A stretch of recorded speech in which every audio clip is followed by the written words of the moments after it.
ओम नमः शिवाय। स्वागत है आप सभी को व्रत कथा कहानी चैनल में।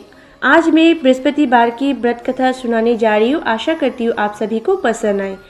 बृहस्पतिवार की सूर्योदय से पहले उठकर स्नान नदी से निवृत्त होकर भगवान बृहस्पति देव का स्मरण करते हुए व्रत का आरंभ करना चाहिए। उपासक को घर के किसी कक्ष में पूजा स्थल बनाकर उसमें भगवान बृहस्पति देव की प्रतिमा स्थापित करनी चाहिए। घर को समेत किसी मंदिर में जाकर भी भगवान बृहस्पति देव की पूजा की सकती है।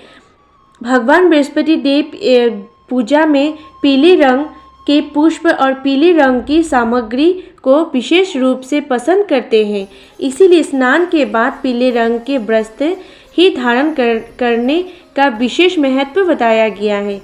पीले रंग के पुष्प, केले और पीले चंदन से भगवान बृहस्पति देव का पूजा का विधान है। इस व्रत में उपासक को पूरे दिन में एक ही बार भोजन करना चाहिए। व्रत करने वाले पुरुष बृहस्पतिवार को दाढ़ी व सिर के बाल ना कटाए। पूजा के समय भगवान बृहस्पति देव से जो मनोकामना प्रकट की जाती है वे उस मनोकामना को पूरा करते हैं।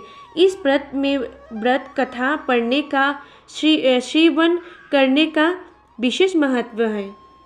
बृहस्पतिवार की व्रत कथा प्राचीन समय की बात है। भारत में एक राजा राज्य करता था। वो बड़ा प्रतापी तथा दानी था।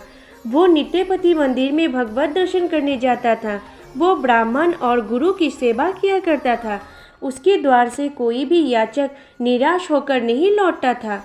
वो प्रत्येक गुरुवार को व्रत रखता एवं पूजा करता था। परंतु ये सब बातें उसकी रानी को अच्छी नहीं लगती थी। वो न व्रत करती और न किसी को एक भी पैसा का दान में देती थी। वो राजा से भी ऐसा करने के लिए मना किया करती थी। एक समय की बात है कि राजा शिकार खेलने वन को चले गए। घर पर रानी और दासी थी। उस समय गुरु बृहस्पति साधु के रूप धारण कर राजा के दरवाजे पर भिक्षा मांगने आए। साधु ने रानी से भिक्षा मांगी तो वो कहने लगे, हे साधु महाराज, मैं इस दान और पुण्य से तंग आ गई हूँ। इस कार्य के लिए तो मेरा पतिदेव ही बहुत है। अब आप ऐसा कृपा करें कि सारा धन नष्ट हो जाए जिससे मैं आराम से रह सकूं। साधु रूपी बृहस्पति देव ने कहा, हे देवी, तुम बड़ी विचित्र हो। संतान और धन से कोई भी दुखी नहीं होता है। इसको सभी चाहते हैं। पापी भी पुत्र और धन की इच्छा करता है।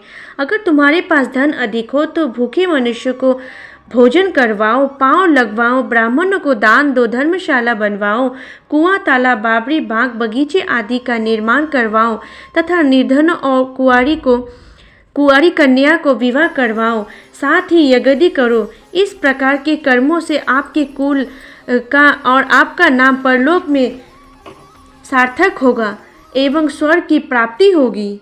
परंतु रानी साधु की इन बातों से खुश नहीं हुई। उसने कहा, हे साधु महाराज, मुझे ऐसा धन की आवश्यकता नहीं जिसको मैं अन्य लोगों को दान दूं तथा जिसको रखने और संभालने में मेरा सारा समय नष्ट हो जाए।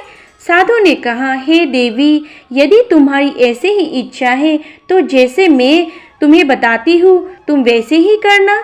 बृहस्पतिवार के दिन घर को गोबर से लिपना, अपने केशों को पीले मिट्टी से धोना, केशों को धोते समय स्नान करना, राजा से कहना वो हजामत करवाए, भोजन में मांस मदिरा खाना, कपड़ा धोबी के यहाँ धुलने देना। इस प्रकार 7 बृहस्पतिवार करने से ही तुम्हारा सारा धन नष्ट हो जाएगा।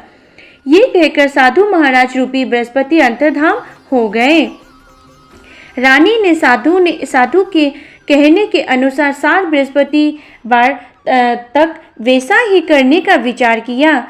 साधु के बताए अनुसार कार्य करते हुए केवल 3 ही बृहस्पतिवार बीते थे कि उसकी समस्त धन संपत्ति नष्ट हो गई। भोजन के लिए दोनों समय परिवार तरसने लगा तथा सांसारिक भोगों से दुखी रहने लगा। तब महाराज ने रानी से कहा, हे रानी, तुम यहाँ पर रहो, मैं अब परदेश जा रहा हूँ। वहाँ कोई काम धंधा करूँगा, शायद हमारा भाग्य बदल जाए। ऐसा कहकर राजा परदेश चला गया। वो वहाँ जंगल से लकड़ियाँ काटकर लाता और शहर में बेचकर अपना जीवन व्यतीत करने लगा। इधर राजा के बिना रानी और दासियां दुखी रहने लगी। किसी दिन भोजन मिलता और किसी दिन जल पी के ही रह जाती। एक समय रानी और दासी को 7 दिन बिना भोजन के व्यतीत करना पड़ा।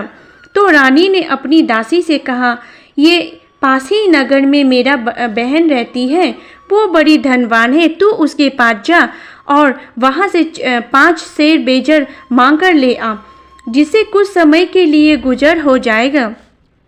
दासी रानी की बहन के पास गई। रानी की बहन उस समय पूजा कर रही थी। बृहस्पतिवार का दिन था। दासी ने रानी की बहन से कहा, हे रानी, मुझे आपकी बहन ने भेजा है, मुझे 5 सेर बेजर दे दो। दासी ने ये बात अनेक बार कही, परंतु रानी की बहन ने कोई उत्तर नहीं दिया, क्योंकि वो उस समय बृहस्पतिवार की कथा सुन रही थी। जब दासी को रानी की बहन से कोई उत्तर नहीं मिला तो वो बहुत दुखी हुई। उसे क्रोध भी आया।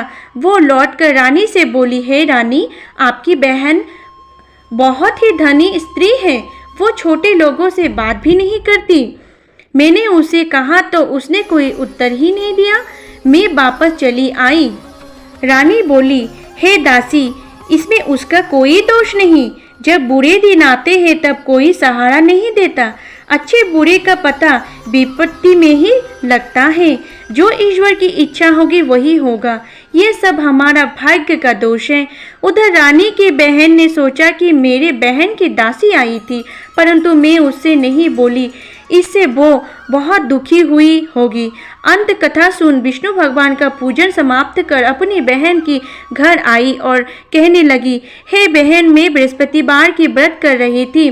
तुम्हारी दासी हमारे घर गई थी, परंतु जब तक कथा होती है तब तक ना हम लोग ना उठते और ना तो बोलते हैं, इसीलिए मैं नहीं बोली। कहो दासी क्यों आई थी? रानी बोली, बहन, हमारे घर अनाज नहीं था, वैसे तुमसे कोई बात नहीं छिपी है। इस कारण मैंने दासी को तुम्हारे घर 5 सेर बेजर लेने के लिए भेज दिया था। रानी की बहन बोली, बहन, बृहस्पति भगवान सबकी मनोकामना पूर्ण करती है। देखो, शायद तुम्हारे घर में भी अनाज रखा हो। ये सुनकर दासी घर के अंदर गई तो उसे एक घड़ा बेजर का भरा मिल गया। उसे बड़ी हैरानी हुई, क्योंकि उसने एक एक बर्तन धो लिया था। उसने बाहर आकर रानी को बताया। दासी अपनी रानी से कहने लगी, हे रानी, देखो, वैसे हमको जब अन्न नहीं मिलता तो हम हर रोज ही व्रत करते हैं। अगर इससे व्रत विधि और कथा पूछ ली जाए तो उसे हम भी क्या करेंगे। दासी के कहने पर रानी ने अपनी बहन से बृहस्पतिवार व्रत के बारे में पूछा। उसकी बहन ने बताया, हे रानी बहन, बृहस्पतिवार को सूर्योदय से पहले उठकर स्नान करके बृहस्पतिवार का व्रत करना चाहिए, लेकिन उस दिन सिर नहीं धोना चाहिए। बृहस्पतिवार के व्रत में चने की दाल और मुनक्का से विष्णु भगवान का केले के वृक्ष की जड़ में पूजन करना तथा दीपक जलावे। उस दिन एक ही समय भोजन करे। भोजन पीले खाद्य पदार्थ का करे तथा कथा सुने। इस प्रकार करने से गुरु भगवान प्रसन्न होते हैं, अन्न पुत्र धन देते हैं, मनोकामना पूर्ण करते हैं। व्रत और पूजन की विधि बताकर रानी की बहन अपने घर लौट गए।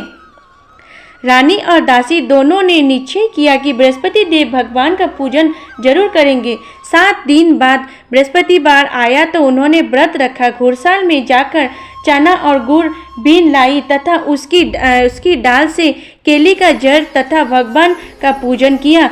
अब भोजन पीला कहाँ से आए? दोनों बड़ी दुखी हुई, परंतु उन्होंने व्रत किया था, इसी कारण बृहस्पति देव भगवान प्रसन्न थे।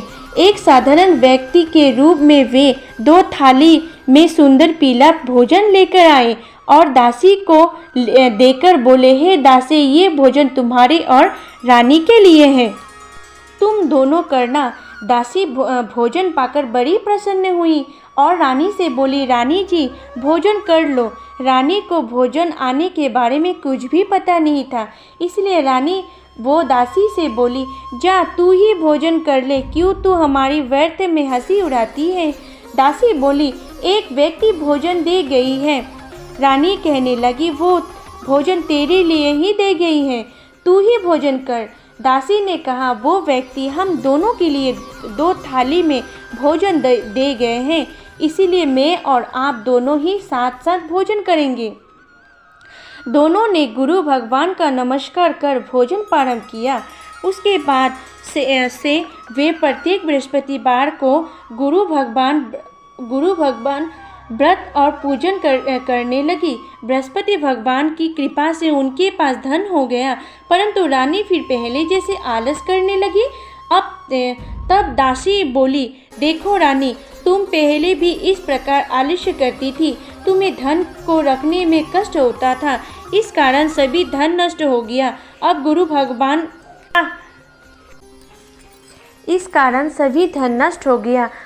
भगवान की कृपा से धन मिला तो फिर तुम्हें आलस्य होता है। बड़ी मुसीबतों के बाद हमने ये धन पाया है, इसीलिए हमें दान पुण्य करना चाहिए। तुम भूखे मनुष्य को भोजन करवाओ, पाँव लगवाओ, ब्राह्मणों को दान दो, कुआं तालाब बावड़ी आदि का निर्माण करवाओ, मंदिर पाठशाला बनवाओ, दान दो, कुंवारी कन्या को विवाह करवाओ, धन को शुभ कार्य में खर्च करो, जिससे तुम्हारे कुल का यश बढ़े तथा स्वर्ग प्राप्ति हो और पिता प्रसन्न हो। दासी की बात मानकर रानी ने इसी प्रकार की कर्म करने प्रारंभ किया है, जिससे उनका काफ़ी यश फैलने लगा। एक दिन रानी और दासी आपस में विचार करने लगी कि ना जाने राजा किस देश में होगा, उनकी कोई खोज खबर नहीं है। गुरु भगवान से उन्होंने प्रार्थना की है, हे भगवान ने रात्रि में राजा को स्वप्न में कहा, हे राजा उठ, तेरी रानी तुझको याद कर रही है, अब अपने देश को लौट जा। राजा प्रातःकाल उठकर जंगल से लकड़ियां काटकर लाने के लिए जंगल की ओर चल पड़ा। जंगल से गुजरते हुए वो सोचने लगा, रानी की गलती से उसे कितने दुख भोगने पड़े। राजपाट छोड़कर उसे जंगल में आकर रहना पड़ा। जंगल से लकड़ियां काटकर उन्हें बेचकर गुजारा करना पड़ा। उसी समय उस जंगल में बृहस्पति देव एक साधु के रूप में धारण कर आया और राजा के पास आकर बोले, हे लकड़हारे, तुम इस सुनसान जंगल में क्या चिंता में बैठे हो, मुझे बतलाओ। ये सुन राजा के नेत्र में जल भर आए और साधु की वंदना कर बोले, हे प्रभु, आप सब कुछ जानने वाले हैं। इतना कहकर राजा ने साधु को अपनी संपूर्ण कहानी सुना दी। महात्मा दयालु होते हैं वो। वे राजा से बोले, हे राजा, तुम्हारी पत्नी ने बृहस्पति देव के प्रति अपराध किया था, जिसके कारण तुम्हारी ये दशा हुई। अब तुम किसी प्रकार की चिंता मत करो, भगवान तुम्हें पहले से अधिक धन देंगे। देखो, तुम्हारी पत्नी ने बृहस्पतिवार का व्रत प्रारंभ कर दिया है। अब तुम भी बृहस्पतिवार का व्रत करके चने की दाल व गुड़ जल के लोटे में डालकर केले का पूजन करो, फिर कथा कहो या सुनो। भगवान तुम्हारी सब मनोकामना पूर्ण करेंगे। साधु को प्रसन्न देखकर राजा बोले, हे प्रभु, मुझे लकड़ी बेचकर इतना भी पैसा नहीं बचता जिससे भोजन करने के उपरांत कुछ बचा सकूं। मैंने रात्रि में अपनी रानी को व्याकुल देखा है, मेरे पास कोई साधन नहीं जिससे समाचार जान सकूं। फिर मैं बृहस्पति देव की क्या कहानी कहूँ, मुझको तो कुछ भी मालूम नहीं।